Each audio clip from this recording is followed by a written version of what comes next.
To you as we go along. First thing I'd like to do, though, is thank you very much for coming here to Crazy Horse Memorial, because it's what you pay to get in here that keeps it going, because they do not take any money from the government. There are two reasons they don't take any money from the government. One, they want this memorial finished. I don't know if you know it, but Mount Rushmore is not finished. Second reason is Korchak felt it would be a kick in the teeth to the Native Americans if he took money from the government after what the government had done to them. Now we are headed towards the largest memorial in the world.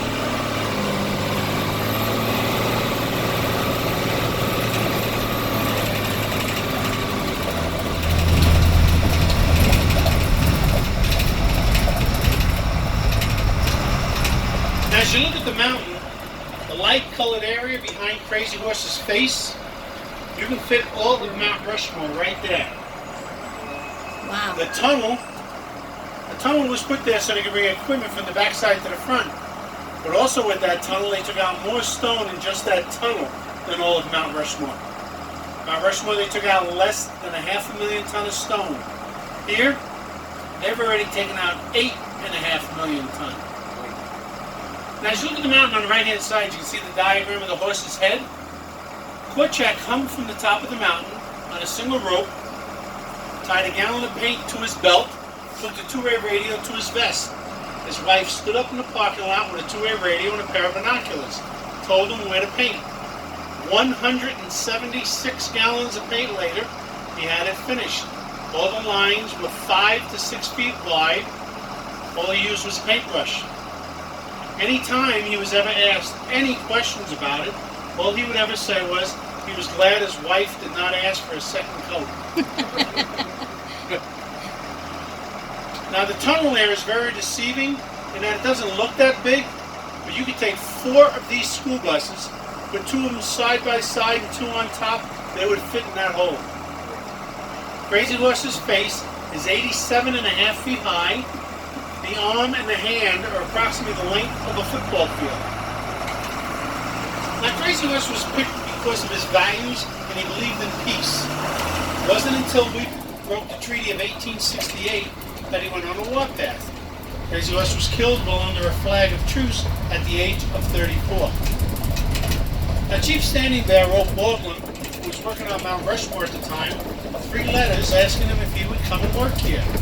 Baldwin never answered any of his letters, but at the same time at the World's Fair, Korchak had just won first place with his sculptures. So they invited him out here, they sat down and talked. What sealed the deal was Crazy Horse died on September 6th. Korchak was born on September 6th. Now Korchak, when he came out here, all he had was $176. What he did was buy 163 acres of land. Then he went to the Forestry Service and asked them if he could work on the mountain. They told him no. So what he then did was he went back to the Forestry Service, asked for a mining claim on the mountain. That they gave him, that's how he started the work. Now Korchak, the whole time he was here, never took one dime from the memorial. What he did was, he started a sawmill and a dairy farm. At one time, the dairy farm was the largest in the state of South Dakota.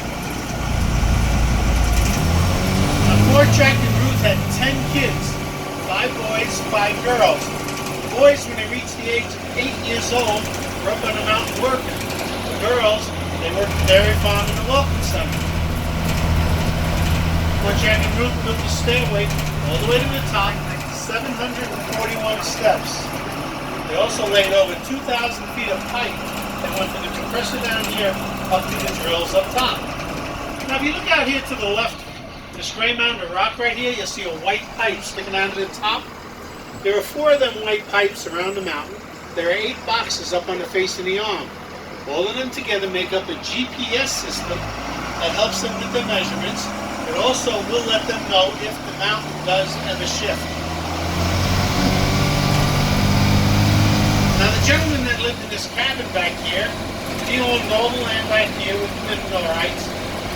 Never did find anything, but did become very good friends with Korchak. And when he passed away, left all the land back here to the memorial. On the right-hand side there, that is the scaffold designed by Korchak and used on the mountain.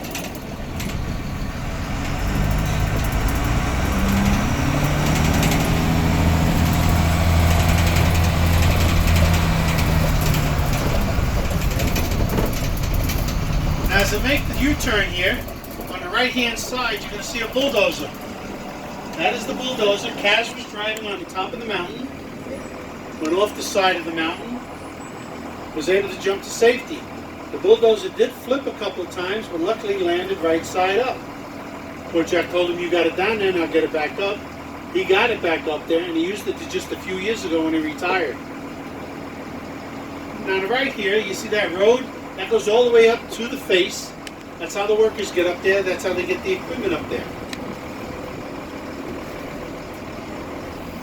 Now there are 4 of the kids still here. Monique, who runs the operation and is chief engineer. Vega, who's head of human resources. Mark runs the stone quarry there and keeps the roads in good shape. And Adam is no longer a dairy farm, it's a beef cattle farm, takes care of the farm. Now there has not been an explosion up on the mountain in a couple of years. That's because they are working on the arm and the hand, and they are fragile. So all they use are drills and a diamond chip saw. Now I am going to let you out here so you can take some pictures. All I ask though is please stay on this side of these orange cones and just watch your step because they laid some fresh dirt here and it does have some rocks in it.